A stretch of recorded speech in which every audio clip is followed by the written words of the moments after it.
নির্দোষ মুখ্যমন্ত্রী, যেহেতু তিনি স্বাস্থ্যমন্ত্রী, এবং এই আরএলএস স্যালাইন সেন্ট্রাল স্টোর থেকে উনি পাঠিয়েছেন।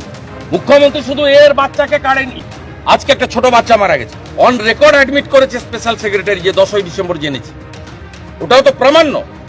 তারপরে কত হাজার লোকের গায়ে স্যালাইন দিয়েছেন, সংখ্যাটা কি লক্ষাধিক হবে? সব মিলিয়ে কতজনকে দিয়েছেন এই বিষ, তার তালিকা প্রকাশ করুন। কিডনি নষ্ট হতে শুরু করবে, তখন বলবেন ওর সুগার আছে, ওর ক্রিয়েটিনিন বেশি, ওর গ্লুকোমা আছে, এইসব বলে কেটে পড়বেন।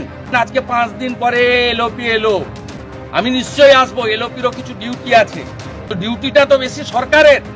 ভিডিও এসেছে এখানে, নো। এসডিও এসেছে, নো। ডিএম এসেছে, নো। 5 লাখ টাকা দেবাশিস রুইদাস দেবে না, 50 লাখ টাকার 1 টাকা কম দেবে না। আমি 10 লাখ দেবো, 2 লাখ দিয়ে গেলাম, আরো 8 লাখ আমি দেবো। 5 লাখ টাকা নেবে না মমতা ব্যানার্জি। দাদা রাজ্যের কাছ থেকে টাকা নেবেন না, দাদা রাজ্যের মমতা খুনি।